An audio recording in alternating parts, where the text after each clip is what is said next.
पति पत्नी के बीच जहाँ एक और असीम प्रेम होता है, वहीं कुछ पल ऐसे भी होते हैं जिसमें कड़वाहट उत्पन्न होनी शुरू हो जाती है।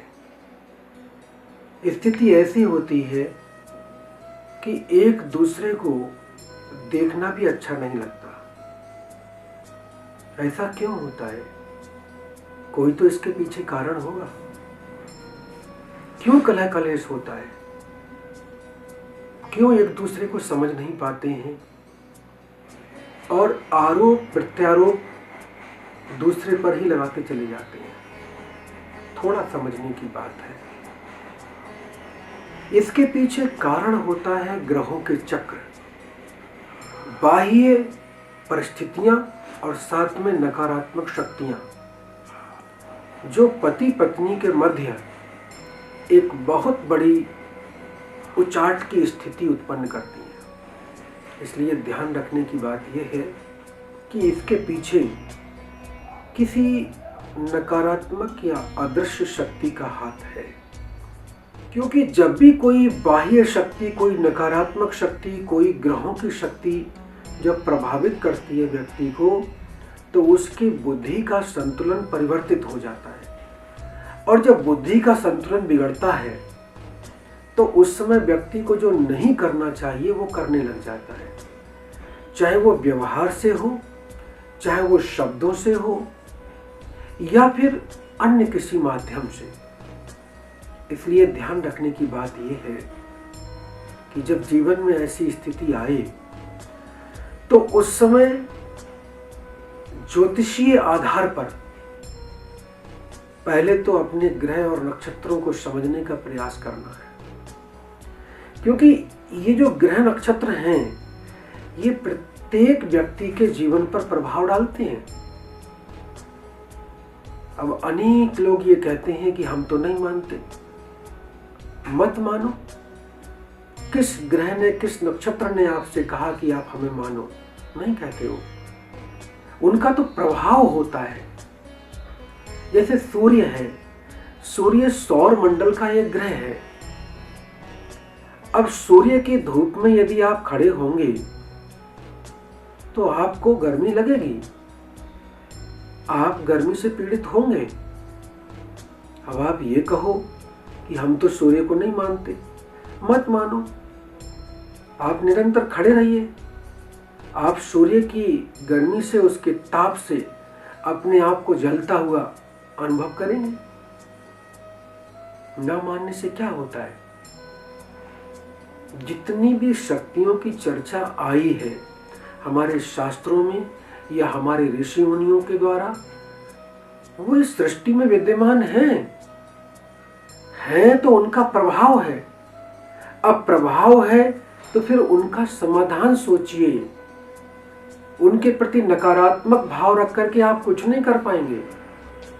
आप उनका समाधान सोचिए।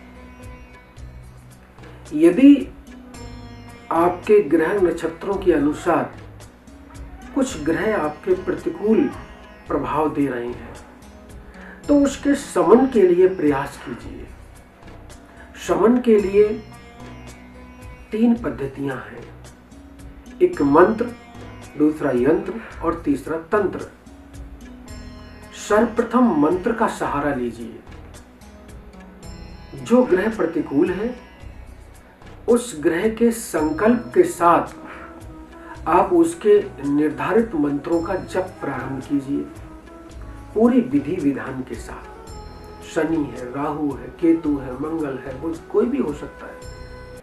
अगर उसकी प्रतिकूलता है तो उसके शमन के लिए आप प्रयत्न कीजिए। तो सबसे पहला जो आपको प्रयत्न करना है वो है उस ग्रह के जप। अब जप कैसे करना है, ये बड़ा महत्वपूर्ण चीज है।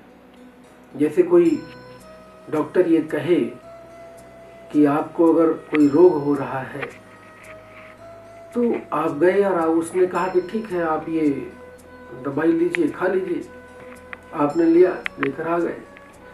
तो लाने से और ऐसे खाने से ऐसा नहीं होता है। उसका एक निश्चित समय भी होता है और किस प्रकार से उसको लेना है, किसके साथ लेना है, जल से, दूध से या फिर अन्य किसी पदार्थ से, ये भिन्न भिन्न तरह की चीज़ें होती हैं, इनको समझना बहुत आवश्यक होता है।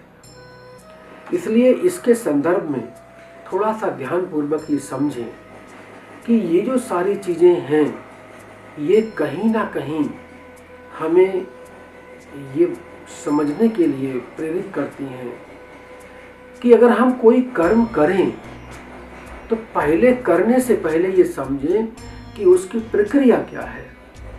बिना प्रक्रिया को समझे अगर किया जाएगा तो परिणाम अनुकूल के बजाय प्रतिकूल भी हो सकते हैं।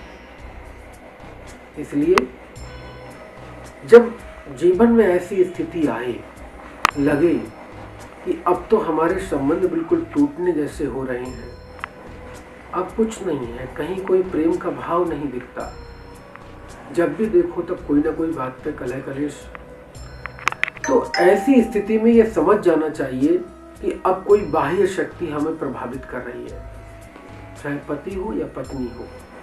अब अगर बाह्य शक्ति प्रभावित कर रही है तो फिर उसका उपाय क्या है? उपाय यही है कि जैसे मान लीजिए अगर किसी को शनि की प्रतिकूलता है तो शनि के प्रतिकूलता को शमन करने के लिए, उसकी शांति करने के लिए अब शास्त्र क्या कहता है, महालय श्राद्ध पद्धति क्या कहती है, इन सब चीज़ों को समझ करके कदम बढ़ाने की आवश्यकता है। एक होता है शनि समाराधन, ये बहुत महत्वपूर्ण है। शनि समाराधन में कुछ मंत्र हैं, 51 मंत्र हैं, जिनके प्रयोग द्वारा काले तिल से दीपक में आहुति दी जाती है और आहुति देकर के शनि के प्रभाव को शमन किया जाता है। अब प्रभाव का अगर शमन हो जाता है तो ये निश्चित बात है कि व्यक्ति को अपने लक्ष्य की ओर चलने में बहुत आसानी होती है। अन्यथा ध्यान रखने की बात है कि घर की कलह कलेश व्यक्ति को आगे नहीं बढ़ने देती। वो जहां जहां प्रयत्न करेगा वहीं वहीं उसके जीवन में बाधा उत्पन्न हो जाएगी।